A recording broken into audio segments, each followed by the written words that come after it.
Hello friends, എല്ലാവർക്കും നമസ്കാരം. നിങ്ങളേവരും കാത്തിരിക്കുന്ന രേവതിയുടെയും സച്ചിയുടെയും ഇന്നത്തെ വിശേഷത്തിലേക്ക് എല്ലാ കൂട്ടുകാർക്കും സ്വാഗതം. എല്ലാവർക്കും നല്ലൊരു ദിവസം ആശംസിച്ചുകൊണ്ട് വിശേഷത്തിലേക്ക് കിടക്കാം. ലൈക്ക് ചെയ്യാനും ഹൈപ്പ് ചെയ്യാനൊന്നും മറക്കരുത് കേട്ടോ. തുടങ്ങുമ്പോൾ തന്നെ കാണിക്കുന്ന നമ്മുടെ സുധീനെയാണ്. ചങ്ക് പൊട്ടി തകർന്ന സുധി കൂട്ടുകാരനെ വിളിച്ച് ബാറിൽ പോയി കുറെ മദ്യം അടിച്ചിട്ട് വന്ന് നിന്ന് അങ്ങോട്ട് പോലീസുകാരോട് തർക്കിക്കുകയാണ്. അപ്പൊ നമ്മുടെ ആനന്ദിനെ ഊതിച്ചു കേട്ടോ. അപ്പൊ ആനന്ദിനെ ഊതിച്ചു കഴിഞ്ഞപ്പോഴത്തേക്ക് എന്റെ കൂട്ടുകാരൻ കള്ളു കുടിച്ചിട്ടില്ല, നിങ്ങൾ എന്തിനാണ് ഊതിച്ചത്, നിങ്ങൾക്ക് റൂൾസ് അറിയത്തില്ലേ പോലീസുകാരെ, നിങ്ങൾ എന്ത് പോലീസുകാർ, നിങ്ങൾ എവിടത്തെ പോലീസുകാരനാണെന്ന് പറഞ്ഞ് നമ്മുടെ സുധി അങ്ങോട്ട് അവിടെ കിടന്ന് ഭയങ്കര പ്രശ്നം ഉണ്ടാക്കുക. ആനന്ദ് പറയുന്നുണ്ട് വേണ്ട വേണ്ട വേണ്ട എന്ന് പറഞ്ഞിട്ടൊന്നും നമ്മുടെ സുധി കേൾക്കുന്നില്ല. സുധി മൊത്തം വെള്ളത്തിലാണല്ലോ ഉള്ളത്. അങ്ങനെ വെള്ളത്തിൽ കിടന്നങ്ങ് കുളിക്കുകയാണ്. ഏറ്റവും ലാസ്റ്റ് ആ പോലീസുകാരന്മാരെ പറയാത്തതൊന്നുമില്ല, അവന്മാരൊന്ന് ഊതിച്ചെന്നും പറഞ്ഞുകൊണ്ട് നമ്മുടെ സുധി അവിടെ കിടന്ന് നിങ്ങൾക്ക് ആരാണ് തൊപ്പി തന്നത്, നിങ്ങൾ സത്യത്തിൽ പോലീസുകാരന്മാരാകേണ്ടതല്ലായിരുന്നു, നിങ്ങൾക്ക് റൂൾസ് ഒന്നും അറിയാതെ നിങ്ങൾ വെറുതെ ഇങ്ങനെ നടക്കുകയല്ലേ, നിങ്ങളെയാണോ പോലീസുകാരന്മാരോ എന്നൊക്കെ ചോദിച്ചാൽ അപമാനിക്കാണ്. അവന്മാര് കേട്ടോണ്ട് നിൽക്കുവോ ചുമ്മാതെ. എന്ത് ചെയ്തു? പൊക്കി എടുത്ത് തൂക്കി അങ്ങ് കൊണ്ടുപോയി പോലീസ് സ്റ്റേഷനിലേക്ക്. ആനന്ദ് അയ്യോ സാറേ അവനൊരു പാവ കൊണ്ടുപോകല്ലേ എന്നൊക്കെ പറഞ്ഞിട്ട് വല്ല കാര്യമുണ്ടോ? ഇതുപോലെ നടു റോട്ടിലിട്ട് പോലീസുകാരെ അപമാനിച്ചു കഴിഞ്ഞാൽ പിന്നെ കൊണ്ടുപോകാതിരിക്കും. ഊതിച്ചു നോക്കാതെ അറിയില്ലല്ലോ ഊടിച്ചിട്ടുണ്ടോ ഇല്ലയോ എന്ന്, അതുകൊണ്ടല്ലേ ഊതിച്ചു നോക്കുന്നത്. ഏതായാലും പൊക്കി എടുത്തോണ്ട് പോയി കേട്ടോ. നമ്മുടെ സുധീനെ തൂക്കി എടുത്തോണ്ട് പോയി, നിനക്ക് ഞാൻ റൂൾസ് ഒക്കെ അങ്ങ് അവിടെ ചെന്നിട്ട് പഠിപ്പിച്ചു തരാടാന്ന് പറഞ്ഞോണ്ടാ. പിന്നെ നമ്മുടെ അരുണും കൂടെ ഉണ്ടായിരുന്നേ. അരുൺ എന്ന് പറയുന്നത് അതായത് ദേവുവിനെ വിവാഹം കഴിക്കാൻ പോകുന്ന ചെക്കൻ, ഇപ്പൊ ദേവു സ്നേഹിച്ചുകൊണ്ടിരിക്കുന്ന ചെക്കനാണ്. ശത്രുവിന്റെ അല്ല സോറി, നമ്മുടെ സച്ചിയുടെ നമ്പർ 1 ശത്രുവാണ് ഇപ്പം ലൈവായിട്ട് നമ്മുടെ സച്ചിയുടെ ശത്രു എന്ന് പറയുന്നത് ഈ പറയുന്ന അരുൺ തന്നെയാണ്. ഏതായാലും അരുൺ തന്നെയാണ് എടുത്ത് പൊക്കിക്കൊണ്ട് പോയിരിക്കുന്നത്. അങ്ങനെ നമ്മുടെ സുധീനെ പോലീസ് സ്റ്റേഷനിൽ കൊണ്ട് ലോക്കപ്പിൽ ഇട്ടു. ഏതായാലും പിന്നെ കാണിക്കുന്ന സീൻ എന്ന് പറഞ്ഞിട്ടുണ്ടെങ്കിൽ വിഷമത്തോടു കൂടി ഇരിക്കുന്ന നമ്മുടെ ശ്രുതിനെയാണ് കേട്ടോ. ശ്രുതി ആണെങ്കിൽ ഇപ്പൊ കഴിക്കുന്നു കുടിക്കുന്നു ഇല്ല, ഭയങ്കര വിഷമമൊക്കെ ഉണ്ട് പുള്ളിക്കാരിക്ക്. ശ്രുതി അങ്ങനെ പറയുകയും കൂടെ ചെയ്തല്ലോ. അങ്ങനെ നമ്മുടെ മീരയല്ല ശ്രുതി പറഞ്ഞു, അതെ ഇങ്ങനെയൊക്കെ സംഭവിച്ചതിൽ ഒരുപാട് വിഷമമുണ്ട് മീരെ ശ്രുതിക്ക്, പക്ഷെ ഞാൻ പറയുന്ന ഒന്നും അവൻ കേൾക്കുന്നില്ല. അവനെ ആന്റി വന്നില്ലായിരുന്നെങ്കിൽ കാര്യങ്ങളൊക്കെ പറഞ്ഞ് മനസ്സിലാക്കാമായിരുന്നു. ആന്റി അവന് കാവലിരിക്കുക. അല്ല, നീ അവനെ വിളിച്ച് ഇവിടേക്ക് വരാൻ പറ, ഇവിടെ ഇരുന്ന് സംസാരിക്കാലോ. അവനെ ഇനി ഫോൺ എടുക്കണ്ടേ? എടി നീ ഒരു അരമണിക്കൂർ സംസാരിച്ചാ മതി, അവന്റെ മനസ്സ് മാറ്റിയെടുക്കാൻ പറ്റുന്നേ. അവന്റെ അമ്മയെ പേടിച്ച അവൻ വരുവോ? വേണ്ട രീതിയിൽ വിളിച്ചാൽ അവൻ വരും. നീ ഒന്ന് വിളിക്ക, നീ ഫോൺ എടുക്ക, ഒന്ന് വിളിച്ചേന്ന് പറഞ്ഞു. അപ്പോഴത്തേക്ക് നമ്മുടെ ശ്രുതി എന്ത് ചെയ്തു? ഫോൺ എടുത്തിട്ട് നേരെ നമ്മുടെ ശ്രുതിനെ വിളിക്കുകയാണ്. അപ്പോഴത്തേക്കും ഉണ്ടല്ലോ, വിളിച്ചു കഴിയുമ്പോഴത്തേക്ക് നമ്പർ ബിസിയാന്നല്ല, സോറി സ്വിച്ച് ഓഫ് ആന്ന് കേട്ടോ പറയുന്നത്. അപ്പോഴത്തേക്കും ഇവരെന്താ ഫോൺ സ്വിച്ച് ഓഫ് ചെയ്ത് വെക്കുന്നത്, ഇനി ഓൺ ചെയ്യത്തില്ലേ? അതൊന്നും എനിക്കറിയില്ല മീര, ഇന്നല്ലെങ്കിൽ നാളെ എനിക്ക് സുധിയെ കണ്ട് മുട്ടിയേ പറ്റത്തുള്ളൂ. അവനെന്റെ കൈക്കുള്ളിൽ വന്നാൽ രക്ഷപ്പെട്ടു, അവന് ഞാൻ വരുത്തും, ഇല്ലെങ്കിൽ ഇതിങ്ങനെ പോയാൽ ശരിയാവത്തില്ലെന്ന്. എവിടെ ഇരിക്കുകയാണ്? പോലീസ് സ്റ്റേഷനിൽ ഇരിക്കുക നമ്മുടെ സാറപ്പൻ. അവനെ പോലീസ് സ്റ്റേഷനിലെ ഒരു വെളവും ഇല്ലാതെ ഇങ്ങനെ ഇരുന്ന് എന്തൊക്കെയോ വിച്ചും പെയ്യോ ഒക്കെ പറയുന്നുണ്ട്. വേറെ ഒന്നും അല്ല പറയുന്നത്, പോലീസുകാരെ മര്യാദ പഠിപ്പിക്കുകയാണ്, പോലീസുകാരുടെ കുറെ റൂൾസ് ഒക്കെ പഠിപ്പിക്കുകയാണ്. ഏതായാലും ഈ സമയത്ത് മൊത്തം ഇംഗ്ലീഷാണ് കേട്ടോ, ഭയങ്കര ഇംഗ്ലീഷ്. അപ്പൊ അവിടെ നിന്നൊരു പോലീസുകാരൻ പറഞ്ഞു, നിങ്ങൾ എന്തിനാ ഇംഗ്ലീഷിൽ പറയുന്നത്, മലയാളത്തിൽ പറയാൻ പറഞ്ഞപ്പോ ഇല്ല ഞാൻ ഇംഗ്ലീഷിലേ പറയത്തുള്ളൂ, നിങ്ങൾ സോറി പറഞ്ഞാൽ ഞാൻ എന്റെ പാട്ടിന് പോകും, എന്നാ പിന്നെ സോറി പറയാൻ പറഞ്ഞു. അപ്പോഴത്തേക്കും അവിടെ നിന്ന് പോലീസുകാരൻ ചോദിച്ചു, സോറി പറഞ്ഞാൽ മാത്രം മതിയോ മോനെ, കാല് പിടിക്കണോ? കാല് പിടിച്ചാലും കുഴപ്പമൊന്നുമില്ല, കാലും വേണമെങ്കിൽ പിടിച്ചോ. ഞാനേ ഒരു എഡ്യൂക്കേഷൻ പേഴ്സൺ ആണ്, എനിക്ക് 7 ഡിഗ്രി ഉണ്ട്, അതിന്റെ റെസ്പെക്ട് ഒക്കെ നിങ്ങൾക്ക് കുറച്ച് തരാൻ കേട്ടോന്ന്. ഇതൂടെ കേട്ട് കഴിഞ്ഞപ്പോ പോലീസുകാർക്ക് ചൊറിഞ്ഞു വന്നു കേട്ടോ. ഏതായാലും ഈ സമയത്ത് വിസിറ്റിംഗ് കാർഡൊക്കെ തപ്പുണ്ട്. എന്റെ വിസിറ്റിംഗ് കാർഡ് കണ്ടില്ലല്ലോ, ഒരു സെക്കൻഡ്, എന്റെ വിസിറ്റിംഗ് കാർഡ് ഇപ്പൊ തരാന്ന് പറഞ്ഞുകൊണ്ട് പേഴ്സിൽ നിന്ന് ഒരു വിസിറ്റിംഗ് കാർഡൊക്കെ എടുത്ത് കൊടുക്കുകയാണ്. ഈ സമയത്ത് നമ്മുടെ അരുൺ എണീറ്റ് വന്നിട്ട് പറഞ്ഞു, താൻ എന്തോ എഡ്യൂക്കേറ്റഡ് ആണെങ്കിൽ ഇവിടെ വന്ന് ഈ കൊലത്തിൽ നിൽക്കുമായിരുന്നോ? തനിക്ക് നാണമില്ലേ? അത് പിന്നെ കുടിക്കാതെ വണ്ടി ഓടിച്ച് എന്റെ ഫ്രണ്ടിനെ ചെക്ക് ചെയ്തതാണല്ലോ എന്റെ പ്രശ്നം. അത് തെറ്റല്ലേ ബ്രോ, അത് തെറ്റല്ലേ? അതുകൊണ്ട് സോറി പറ. പോലീസുകാരെ കൊണ്ട് സോറി പറയിപ്പിക്കാതെ ഒരിക്കലും നമ്മുടെ സുധി അവിടെ നിന്ന് പോകുന്ന ലക്ഷണമില്ല. സോറി അവന്മാര് പറയുമോ? നല്ലത് കിട്ടൂലോ. ഈ സമയത്ത് നമ്മുടെ സുധി എല്ലാ കാര്യങ്ങളും തുറന്നു പറയണം. എന്റെ ഭാര്യ എന്നോട് കള്ളം പറഞ്ഞു, എന്റെ ഭാര്യ എന്നെ ചതിച്ചു, അതിന്റെ വിഷമത്തിലാണ് ഞാൻ കുടിച്ചത് എന്നൊക്കെ. അപ്പൊ അരുൺ പറഞ്ഞു, ഇതേ മിണ്ടാതിരുന്നോ, ഞാൻ ഒരു കാര്യം പറഞ്ഞു, വായ അടച്ചു വെക്കടാ. ഓഹോ, സാറിനെ വരട്ടാണോ? ഞാൻ മിണ്ടിയ സാറിനെ എന്ത് ചെയ്യും? എന്നെ അടിക്കുവോ സാറ്? അത് കൊള്ളാലോ. ദേ എന്നെ അടിച്ചാണ്ടല്ലോ എന്റെ അനിയനെ അറിയോ? അവനെങ്ങാണ് ഇപ്പൊ ഇങ്ങോട്ട് വന്നാലേ ദേ നിങ്ങളെയൊക്കെ ടിഷ്യൂം ടിഷ്യൂം ടിഷ്യൂ ഇടിച്ച് തൂക്കിയെടുത്ത് വെളിയിലെറിയും. ഓഹോ, നിന്റെ അനിയൻ ആരാടാ? നിങ്ങൾക്കാർക്കും അവനെ കുറിച്ച് അറിയില്ലല്ലേ. അവനെ എന്നെ പോലെയല്ല, ഭയങ്കര ദേഷ്യക്കാരനാ. മൂക്കിന്റെ തുമ്പത്താ അവന്റെ ദേഷ്യം.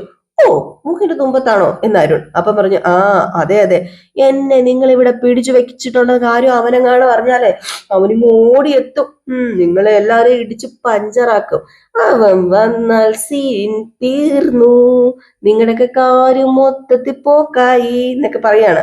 അപ്പോഴത്തേക്കും ഓഹോ, നിന്റെ വീടിന്റെ അഡ്രസ്സ് പറ, നിന്റെ വീടിന്റെ അഡ്രസ്സ് പറയാൻ പറഞ്ഞപ്പോഴത്തേക്കും എന്റെ വീടിന്റെ അഡ്രസ്സ് എന്തിനാ റെയ്ഡ് ചെയ്യാനോ? അപ്പോഴത്തേക്കാണെങ്കിൽ അടുത്ത് നിന്നൊരു കോൺസ്റ്റബിൾ പറഞ്ഞു, എന്റെ പൊന്നു അരുൺ സാർ ഇവന് വട്ടാണെന്നാ തോന്നുന്നത്.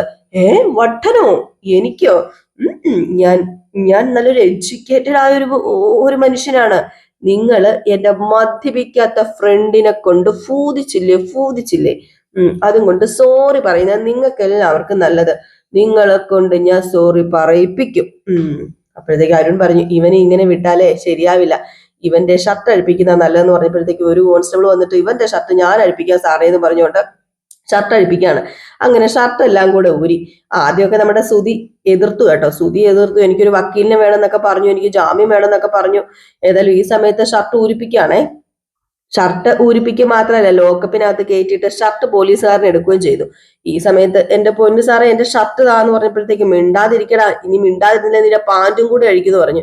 അപ്പൊ സുധിക്ക് ഇച്ചിരി വെളിവ് വീണെന്ന് തോന്നുന്നു. അയ്യോ വേണ്ട പാൻറ് അഴിക്കണ്ടെന്നും പറഞ്ഞിട്ട് അവിടെ ഇങ്ങനെ കിടക്കുകയാണ് ജയിലില്. ഈ സമയത്ത് നമ്മുടെ ആനന്ദ് നേരെ ചന്ദ്രോദയത്ത് വന്നു കേട്ടോ. അപ്പൊ അവിടെ സച്ചി ഉണ്ടായിരുന്നു. അപ്പൊ ആനന്ദിനെ കണ്ട ഉടനെ തന്നെ ചോദിച്ചു നമ്മുടെ സച്ചി, അല്ല നീ സുധിയെ കണ്ടോ? സുധീനെ കണ്ടില്ലല്ലോ, അവൻ ഷോപ്പിലും ഇല്ലല്ലോ എന്നിങ്ങനെ ആനന്ദിനോട് നമ്മുടെ സച്ചി അങ്ങോട്ട് ചോദിച്ചപ്പോ അത് പറയാനാ ഞാൻ ഇങ്ങോട്ട് വന്നത്. അവനെ പോലീസ് പിടിച്ചോണ്ട് പോയി, വീട്ടിലെ പ്രശ്നങ്ങളൊക്കെ അവൻ എന്നോട് പറഞ്ഞായിരുന്നു. അവന്റെ ഭാര്യ അവനെ ചതിച്ചെന്നും വല്ലാത്ത വിഷമമാന്നേ അവന് വിഷമം സഹിക്കാൻ പറ്റണില്ലെന്നേ. അതുകൊണ്ട് അവൻ ബാറി കയറി, അവൻ ഇച്ചിരി ഓവറായിട്ട് മദ്യപിച്ചു. മദ്യപിച്ച് കഴിഞ്ഞുണ്ടായതെന്ന് വെച്ച് കഴിഞ്ഞിട്ടുണ്ടെങ്കിൽ വേറൊന്നുമല്ല, ഞാൻ ആ വണ്ടിയൊക്കെ ഓടിച്ചത്. പക്ഷേ പോലീസുകാർ പിടിച്ചപ്പോഴത്തേക്കും പോലീസുകാരോട് അവൻ എന്തൊക്കെയോ തർക്കിച്ചു. എനിക്കറിയില്ല എന്താ സംഭവം എന്ന്. ഏതായാലും പോലീസുകാരന്മാർക്ക് അതൊന്നും ഇഷ്ടപ്പെട്ടിട്ടില്ല. അങ്ങനെ പോലീസ് കൂട്ടിക്കൊണ്ട് പോവുക ചെയ്തത് അവനെ. അവൻ കുടിച്ചായിരുന്നല്ലോ, പക്ഷെ ഞാൻ ആ വണ്ടി ഓടിച്ചത്. പക്ഷെ എന്നെ കൊണ്ട് അവന്മാർ നൂതിപ്പിച്ചു, അത് അവന് ഇഷ്ടപ്പെട്ടില്ല. അതിന് അവിടെ കിടന്ന് വലിയ പ്രശ്നങ്ങളായി എന്നൊക്കെ പറഞ്ഞ് ആ സിറ്റുവേഷൻ മുഴുവൻ പറഞ്ഞ് ആനന്ദ് ഇങ്ങനെ കേൾപ്പിക്കുകയാണ് കേട്ടോ. അപ്പോഴത്തെ ഇതെല്ലാം കേട്ടോണ്ട് നമ്മുടെ രവീന്ദ്രൻ നിപ്പുണ്ടായിരുന്നു. രവീന്ദ്രൻ ആകെപ്പാടെ തകർന്നു. അപ്പൊ സച്ചി ഇങ്ങനെ സമാധാനപ്പെടുത്തുക, അച്ഛാ വേണ്ട പോട്ടെ, സാരമില്ല, ഞാൻ അവനെ പോയി വിളിച്ചോണ്ട് വരാം, ചുമ്മാ കരയാതെന്ന് പറയും. പക്ഷെ നമ്മുടെ രവീന്ദ്രൻ താങ്ങാൻ പറ്റുന്നില്ല കേട്ടോ, സുധീനെ പിടിച്ചോണ്ട് പോയത് ഓർക്കുമ്പോ തന്നെ വിഷമം വരികയാണ്. അപ്പോഴത്തേക്ക് നമ്മുടെ രവീന്ദ്രൻ പറയാ, എടാ മോനെ, കുടുംബത്തിന്റെ താളം തെറ്റിപ്പോയല്ലോടാ. എടാ അവനിനി അവന്റെ അവസ്ഥ, അച്ഛൻ കരയാതിരിക്കുക അച്ഛാ, നമുക്ക് ഇതിനൊരു പരിഹാരം ഉണ്ടാക്കാലോ. ഇതിന് മാത്രം എന്താ പ്രശ്നം ഉണ്ടായി? ഇത് വലിയ പ്രശ്നമൊന്നും അല്ലെന്നേ. ഞാൻ പോയി അവനെ കൂട്ടിക്കൊണ്ട് വരാന്ന് പറഞ്ഞപ്പോഴത്തേക്കും, മോനെ എന്നാ പിന്നെ ഞാനും വരാം, എനിക്കൊരു സമാധാനം ഇല്ല. അച്ഛൻ എന്തിനാ വരുന്നത്? അച്ഛൻ ഇവിടെ ഇരുന്നോ, വെറുതെ അച്ഛൻ വരണ്ട. ഇല്ലടാ, ഞാനും വരുവാടാ, അവനെന്റെ മോനല്ലേടാ, എനിക്കും വരണം. മനസ്സമാധാനത്തോടെ ഞാൻ എങ്ങനെയാണ് ഇവിടെ നിൽക്കുന്നത്? എന്നാ പിന്നെ അച്ഛന് വരണമെന്നുണ്ടെങ്കിൽ അച്ഛൻ വാ എന്നിങ്ങനെ പറയാണ്. അങ്ങനെ ഇവരെല്ലാവരും കൂടെ നേരെ പോവുകയാണ് കേട്ടോ. എങ്ങോട്ടേക്ക്? നമ്മുടെ സുധീനെ പോലീസ് സ്റ്റേഷനിൽ ഇറക്കാനായിട്ട്. അങ്ങനെ പോലീസ് സ്റ്റേഷനിൽ ചെന്ന് വണ്ടി നിർത്തി ആനന്ദും രവീന്ദ്രനും നമ്മുടെ സച്ചിയും കൂടെ ഇറങ്ങി വരികയാണ്. അയ്യോ, നമ്മുടെ സുധി ആണെങ്കിൽ അവിടെ കിടന്ന് എന്തൊക്കെയോ പറയുന്നുണ്ട്. അങ്ങനെ പോലീസ് സ്റ്റേഷനിലേക്ക് കയറി വന്ന ഉടനെ തന്നെ നമ്മുടെ രവീന്ദ്രൻ, മോനെ എടാ എന്നാടാ, എടാ നീ തന്നെയാണോടാ ഇത് നീ എന്ത് കോലുമാണ്, ഇത് എന്താടാ നിനക്ക് പറ്റിയെന്ന് വെച്ചാൽ സുധീനെ ഇങ്ങനെ നോക്കിയിട്ട് ഒരുപാട് വിഷമിച്ച് ഇങ്ങനെ ഓരോന്ന് പറയാ. അപ്പൊ സുധി ആണെങ്കിൽ, അച്ഛാ എന്നെ പിടിച്ചോണ്ട് വന്നു അച്ഛാ, എന്റെ ഷർട്ടൊക്കെ ഇവന്മാർ ഊരിയെടുത്ത് അച്ഛാ എന്റെ സങ്കടം കാരണം അച്ഛാ എന്നൊക്കെ പറഞ്ഞു. ഏതായാലും ഈ ഒരു സമയത്ത് അവിടെ നിന്ന് പോലീസുകാരനോട് ആനന്ദ് ചോദിച്ചു, അല്ല എന്തിനാ ഇവനെ ലോക്കപ്പിലിട്ടതല്ല, ഇവന്റെ ഷർട്ട് എന്തിയെ? ഷർട്ടെങ്കിലും ഉണ്ടല്ലോ. അതെ, ഇയാൾ എന്തൊക്കെയാ ചെയ്തതെന്ന് അറിയാമോ? വെള്ളം അടിച്ചിട്ട് പ്രശ്നം ഉണ്ടാക്കിയ കയ്യിലെടുത്ത് കൊഞ്ചിക്കാൻ പറ്റുമോ എന്നൊക്കെ ചോദിക്കുന്നുണ്ട് നമ്മുടെ സച്ചിയോട് പോലീസുകാരന്മാരെ. ഈ സമയത്ത് രവീന്ദ്രൻ ഇതൊന്നും കേൾക്കുന്നൊന്നുമില്ല. രവീന്ദ്രൻ നമ്മുടെ സുധിയുടെ അടുത്ത് പോയി ചെന്ന് നിന്ന് ഓരോ കാര്യങ്ങളൊക്കെ ഇങ്ങനെ ചോദിക്കുകയാണ്. നമ്മുടെ സുധി കിടന്ന് കരയാണ്. ഈ സമയത്താണ് നമ്മുടെ അരുൺ ഇറങ്ങി വരുന്നത്. അരുൺ ഇറങ്ങി വന്ന് നേരെ നോക്കുന്നത് നമ്മുടെ സച്ചിയുടെ മുഖത്തേക്ക്.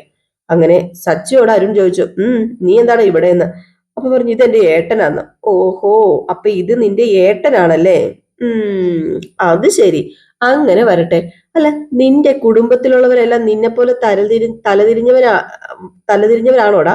അത് പിന്നെ നിങ്ങളാണോ ഇവിടെ കൂട്ടിക്കൊണ്ട് വന്നത്? അയ്യോ കൂട്ടിക്കൊണ്ടു വന്നല്ല, തൂക്കിയെടുത്തോണ്ട് വന്നത്. ഇവന് ബോധമില്ലായിരുന്നല്ലേ, വല്ലേശം ബോധമില്ലായിരുന്നു.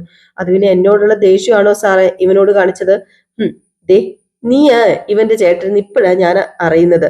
ഓ, ഏട്ടൻ കുടിയൻ, അനിയൻ റൗഡി, കൊള്ളാം കൊള്ളാം, അടിപൊളി ഫാമിലി ആണല്ലോ എന്ന്. അതെ, നിങ്ങൾ ഇവന്റെ അച്ഛനാണോ എന്ന് രവീന്ദ്രനോട് ചോദിച്ചോട്ടോ. അപ്പൊ രവീന്ദ്രൻ അതേന്ന് പറഞ്ഞപ്പോ, ഓ, നിങ്ങൾക്ക് അഭിമാനിക്കാൻ ഒത്തിരി വകയുണ്ട് കേട്ടോ. അപ്പൊ രവീന്ദ്രൻ പറഞ്ഞു, എന്റെ മോൻ കുടിയനൊന്നും അല്ല, അവനെന്താ പറ്റിയതെന്ന് എനിക്കറിയില്ല, അവനങ്ങനെ കുടിക്കാറില്ല. പിന്നെ ഇവൻ റൗഡിയോ അല്ല സാർ, റൗഡിത്തരം കാണിക്കുന്നവരെ കൈകാര്യം ചെയ്യുന്ന ഒരു നല്ലൊരു മനുഷ്യനാ എന്റെ മോന്. എന്റെ ഈ രണ്ടു മക്കളും എനിക്ക് അഭിമാനം തന്നെയാ സാറേ. അപ്പോഴത്തേക്കും നമ്മുടെ അരുൺ ചിരിച്ചിട്ട്, ഓ, അഭിമാനോ, എന്താ അഭിമാനം? വെള്ളമടിച്ച് ബോധമില്ലാതെ ഇവൻ എന്തൊക്കെയാ കാണിച്ചതെന്ന് അറിയാമോ? അപ്പൊ സുധി ജയിലിൽ കിടന്ന്, ഞാൻ എന്ത് കാണിച്ചു? ഞാൻ ഒന്നും കാണിച്ചില്ല അച്ഛാ, ഒരു മാപ്പ് പറയാൻ പറഞ്ഞതിനാന്ന്. അപ്പോഴത്തേക്കും അരുൺ പറഞ്ഞു, ഇവനോട് ഞങ്ങൾ സോറി പറയണം പോലും. അവൻ പറഞ്ഞു കേട്ടല്ലേ മാപ്പ് പറയണമെന്ന്. അത് പിന്നെ ഇവൻ ചെയ്തതും പറഞ്ഞതും ഒക്കെ തെറ്റ് തന്നെയാ സാറേ, സമ്മതിച്ചു. എന്നാലും എന്റെ മോനെ ഇങ്ങനെ കള്ളനെ പിടിച്ചുപറിക്കാരനൊക്കെ പോലെ ഇതിനകത്ത് ലോക്കപ്പിനകത്ത് ഇങ്ങനെ ഇട്ടത് ശരിയായില്ല സാറേ എന്ന് പറഞ്ഞപ്പോഴത്തേക്കും, ശരിയായില്ലെന്നല്ലേ? ഇവൻ ഇവിടെ കിടന്ന് കാണിച്ചതെന്ന് ഇതല്ല ചെയ്യേണ്ടത്. അതെ, പാൻറ്റും കൂടെ ഊരി എറിയാ ചെയ്യേണ്ടതെന്ന്. അപ്പൊ നമ്മുടെ രവീന്ദ്രൻ ഇതൊക്കെ കാണാനാണല്ലോ എന്റെ ദൈവമേ എനിക്ക് ആയുസ് നീട്ടി തന്നത് എന്ന്. അപ്പോഴത്തേക്കും നമ്മുടെ സച്ചിക്ക് ഭയങ്കരമായിട്ട് വിഷമമായിട്ടോ. ഈ സമയത്ത് അരുൺ പറഞ്ഞു, അതെ, സമാധാനം വേണമെങ്കിലേ മക്കളെ നന്നായിട്ട് വളർത്തണം, ഇല്ലെങ്കിൽ ഇങ്ങനെ കുടിയനും റൗഡിയൊക്കെ ആയി പോകുന്നേ. അപ്പൊ സച്ചി പറഞ്ഞു, അതെ, ഞങ്ങളോട് ഇങ്ങനെയൊന്നും സംസാരിക്കരുത്, പ്രത്യേകിച്ച് എന്റെ അച്ഛനോട്. ഞങ്ങള് റൗഡിയോ അതുപോലെ കുടിയനോ ഒന്നും അല്ല എന്ന് പറയുമ്പോഴത്തേക്ക് രവീന്ദ്രൻ പറഞ്ഞു, സാറേ ക്ഷമിക്ക് സാറേ, ഇപ്പൊ അതൊന്നും അല്ലല്ലോ പ്രശ്നം. എന്റെ മോൻ ചെയ്ത തെറ്റിന് ക്ഷമിക്ക്, എന്റെ മോനെ വെറുതെ വിട്. ഇതേ പറ്റത്തില്ല, വെറുതെ വിടാൻ പറ്റത്തില്ല. കേസിന്റെ രീതിയിൽ നടക്കും, FIR ഇടും, ഇനി കോടതി വെച്ച് കാണാന്ന്. അപ്പോഴത്തേക്ക് നമ്മുടെ സുധി, എടാ സച്ചി തല്ലടാ, തല്ലി പൊളിക്കടാ, എടാ അവനെ തല്ലടാ എന്നൊക്കെ പറയുന്നുണ്ട് കേട്ടോ. അതിനകത്ത് കിടന്നാട്ടോ, ലോക്കപ്പിന് അകത്ത് കിടന്നാ പറയുന്നത്. അപ്പോഴത്തേക്കും അരുൺ പറഞ്ഞു, ഇവൻ പറഞ്ഞായിരുന്നു അനിയൻ വന്നു കഴിഞ്ഞിട്ടുണ്ടെങ്കിൽ ആരെയും വെച്ചേക്കത്തില്ലെന്ന്. എടാ തല്ലടാ, നീ റൗഡി അല്ലടാ, തല്ലടാ, എന്റെ ഷർട്ട് കയറി നീ പിടിച്ചവനല്ലേ, തല്ലടാ ചേട്ടൻ പറഞ്ഞില്ലേ തല്ലടാന്ന് പറഞ്ഞു. സച്ചിക്കാണെങ്കിൽ കൈ തരിക്കാനായിട്ട്. പക്ഷെ രവീന്ദ്രൻ അവിടെ ഉണ്ട്. അപ്പൊ നമ്മുടെ സച്ചി പറഞ്ഞു, എന്റെ പൊന്നോ, ഞാൻ പറഞ്ഞു എന്നോടുള്ള ദേഷ്യം ഇവനോട് കാണിക്കരുതെന്ന്. അവൻ കുടിച്ചു എന്നത് ശരിയാ, പക്ഷെ കുടിച്ചിട്ട് അവനെ വണ്ടി ഓടിച്ചിട്ടില്ല, പിന്നെ എന്തിനാ അവനെ പിടിച്ച് ലോക്കപ്പിൽ ഇട്ടേക്കുന്നത്? വായടക്കടാ, ദേ നിന്നെയും പിടിച്ച് ഞാൻ ലോക്കപ്പിൽ ഇടും, ഇതുപോലെ ഷർട്ട് ഊരിയിട്ട്. മര്യാദക്കിരുന്നോ? അപ്പൊ രവീന്ദ്രൻ പറഞ്ഞു, സാറേ അവൻ എല്ലായ്പ്പോഴും കുടിച്ച് പ്രശ്നം ഉണ്ടാക്കുന്നവനല്ല സാറേ, മനപ്രയാസം കാരണം അവൻ കുടിച്ചത്, ക്ഷമിക്കണം സാറേ, അവനെ ഒന്ന് വിട് സാറേ. അവനെ വെറുതെ വിടാൻ അങ്ങനെ പറ്റത്തില്ല, നിങ്ങൾ വിചാരിക്കുന്ന പോലെ വെറുതെ വിടാനല്ല അവനെ ഞാൻ ലോക്കപ്പിൽ കൊണ്ടിട്ടേക്കുന്നത്. അപ്പൊ സച്ചി ചോദിച്ചു, എന്ത് പറ്റി സാറേ, അവനെ എന്താ വെറുതെ വിടാൻ പറ്റാത്തത്? എന്താ സാറേ, അവൻ അതിനും വലിയ തെറ്റ് വല്ലതും ചെയ്തിട്ടാണ് അവന് ലോക്കപ്പിൽ കൊണ്ടിട്ടേക്കുന്നതെന്ന് പറഞ്ഞപ്പോ, നീ എന്താ ഓർഡർ ഇടുവാണോ? നീ എന്തിനാണ് ഇവിടെ നിൽക്കുന്നത്? വെളിയിൽ പോ, ഇല്ലെങ്കിൽ നീ അകത്ത് കിടക്കും. അപ്പോഴത്തേക്കും നമ്മുടെ രവീന്ദ്രൻ പറഞ്ഞു, സച്ചി നീ വെളിയിലേക്ക് ചെല്ല്. എന്താ അച്ഛാ ഇതേ എന്നോടുള്ള ദേഷ്യത്തിന് ഇവൻ ഇങ്ങനെയൊക്കെ കാണിക്കുന്നത്? സച്ചി നീ പോ സച്ചി, ഞാനല്ലേ പറഞ്ഞത്, നീ വെളിയിൽ പോയി നിൽക്കുക. അപ്പൊ നമ്മുടെ ആനന്ദ്, വാ സച്ചി പ്രശ്നങ്ങളൊന്നും ഉണ്ടാക്കണ്ടെന്ന് പറഞ്ഞപ്പോ അതേ നമ്മുടെ ആനന്ദ് സച്ചിന്റെ കൈ പിടിച്ച് വലിച്ചുകൊണ്ട് വെളിയിലേക്ക് പോയി. അവിടെ നിന്ന് കഴിഞ്ഞ പ്രശ്നം രൂക്ഷമാവുന്ന നന്നായിട്ട് അറിയാം കേട്ടോ.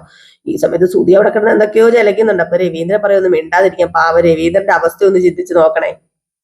അങ്ങനെ നമ്മുടെ രവീന്ദ്രൻ അവിടെ വേറൊരു പോലീസുകാരൻ നിന്നിരുന്ന പോലീസുകാരനോട് ചെന്ന് ഇങ്ങനെ കൈ തൊടുത്തിട്ട് പറയാണ്, കുടുംബത്തിൽ കുറച്ച് പ്രശ്നങ്ങളൊക്കെ ഉണ്ട് സാറേ, അതും കൊണ്ടാ. അവൻ നല്ല വിദ്യാഭ്യാസം ഉണ്ട്, വലിയൊരു ഷോറൂം ഒക്കെ അവൻ നടത്തുന്നുണ്ട്. അവന് നിങ്ങൾ ഉദ്ദേശിക്കുന്ന ആളല്ല, അവൻ ആദ്യമായിട്ടാ ഇങ്ങനെ, അവന് ശീലമില്ലാഞ്ഞിട്ടാ. ഇനി ഇങ്ങനെ ആവർത്തിക്കില്ല സാറേ, ഞാൻ ഉറപ്പ് തരാം, ഒരു അച്ഛന്റെ അപേക്ഷ അവനെ എന്നിങ്ങനെ പറയാം. അപ്പൊ നമ്മുടെ രവീന്ദ്രന്റെ ഈ ഒരു സങ്കടം കേട്ടപ്പോഴത്തേക്കും അവിടുത്തെ CIക്ക്, എന്താ പറയാ, CI ആണോ SI ആണോ, ഭയങ്കര വിഷമമായി പോയി. അപ്പൊ അരുണോട് പറയാണ്, അത് പിന്നെ അരുണേ, ഒരു കാര്യം ചെയ്ത് അവന് വെറുതെ വിട്ടേക്കാൻ പറഞ്ഞു. അപ്പോഴത്തേക്കും സാറേ കേസ്, അപ്പൊ കേസോ? കേസ് അതിപ്പോ നമുക്കത് തേച്ച് മാച്ച് കളയാന്നുള്ളതല്ലേ ഉള്ളൂ. കേസ് എടുത്തെന്ന് പറഞ്ഞാൽ നമ്മളല്ലേ കേസ് എടുത്തത്, അതിനിപ്പോ എന്താ പ്രശ്നം ഇരിക്കുന്നതെന്ന് ചോദിച്ചു. ഇപ്പൊ അരുണ് പുള്ളിക്കാരനെ വിടണമെന്നില്ല, ആരെ, നമ്മുടെ സുധീനെ വിടണമെന്നില്ല. സച്ചിയുടെ വൈരാഗ്യത്തിന് അവിടെ പിടിച്ചു വെക്കണം എന്ന് തന്നെയാണ് നമ്മുടെ സുധീയുടെ അല്ല സോറി അരുണിന്റെ ആഗ്രഹം. അങ്ങനെ എന്താ നമ്മുടെ സുധീനെ അവിടെ നിന്ന് വെറുതെ വിടുകയാണ് കേട്ടോ. അങ്ങനെ പാവം നമ്മുടെ സുധി ഷർട്ടൊക്കെ ഇട്ട്, ഷർട്ട് പോലീസുകാരന്മാർ കൊടുത്തു, ഷർട്ടൊക്കെ ഇട്ട് നമ്മുടെ രവീന്ദ്രൻ എങ്ങനെയൊക്കെയോ പിടിച്ചോണ്ട് വരുന്നുണ്ട്. അങ്ങനെ പിടിച്ചോണ്ട് ഇങ്ങനെ വരുന്നു. അപ്പോഴത്തേക്ക് സച്ചിയുടെ കൂട്ടുകാരനും വെളിയിൽ, സച്ചിയുടെ കൂട്ടുകാരനല്ല നമ്മുടെ സുധിയുടെ കൂട്ടുകാരനും വെളിയിൽ നിൽക്കുകയായിരുന്നല്ലോ. അങ്ങനെ ഇവര് കണ്ടത് ഓടി വന്നു കേട്ടോ നമ്മുടെ സച്ചി. ആഹാ ശരിയാണല്ലോ, ദൈവമേ ആശ്വാസമായി, വിട്ടല്ലോ. എന്നൊക്കെ ഇങ്ങനെ പറഞ്ഞു കഴിഞ്ഞപ്പോഴത്തേക്കും, എടാ സച്ചി, അവനെ പോയി അടിക്കടാ, അവൻ ചുമ്മാ വെറുതെ ഊടായിപ്പടാ, അവനെ പോയി അടിക്കടാ എന്നൊക്കെ പറഞ്ഞു ഭയങ്കര പ്രശ്നം നമ്മുടെ സുധി കുടിച്ചിട്ടുണ്ടല്ലോ. അങ്ങനെ എങ്ങനെയൊക്കെയോ പിടിച്ചും വലിച്ചും പറിച്ചും ഒക്കെ നമ്മുടെ സുധി രവീന്ദ്രനും കൂടെ വണ്ടിയിൽ കയറ്റാണ്. ഏതായാലും നമ്മുടെ അരുണോടുള്ള വൈരാഗ്യവും വാശിയും കൂടിയിട്ടുണ്ട് കേട്ടോ സച്ചിക്ക്. ഈ അരുൺ അറിയത്തുമില്ല ഈ പറയുന്ന നമ്മുടെ ദേവുവിന്റെ ചെക്കനാണ്, അല്ലെങ്കിൽ ദേവുവിന്റെ ആങ്ങളെയാണ് എന്ന്, അല്ല ദേവുവിന്റെ ചേട്ടനാണ് എന്ന് അങ്ങോട്ടും ഇങ്ങോട്ടും പരസ്പരം അറിയത്തുമില്ല. ഏതായാലും കാത്തിരുന്ന് തന്നെ കാണാം എന്തൊക്കെയാ സംഭവിക്കാൻ പോകുന്നതെന്ന്. നമ്മുടെ ശ്രുതി ആണെങ്കിൽ ഒരു മിനിറ്റ് കിട്ടിയാൽ മതി മാറ്റിയെടുക്കാന്ന് ഓർത്തിരിക്കുകയാണ് കേട്ടോ. അപ്പൊ ടാറ്റ, ബൈ ബൈ. ലൈക്ക് ചെയ്യാനും ഹൈപ്പ് ചെയ്യാനും മറക്കരുത്. നമ്മുടെ സച്ചി സുധീനെ കൊണ്ടുപോയി കട്ടിലേൽ ഇങ്ങനെ കിടത്തി കേട്ടോ. അപ്പം കാത്തിരുന്ന് തന്നെ കാണാം. Bye bye.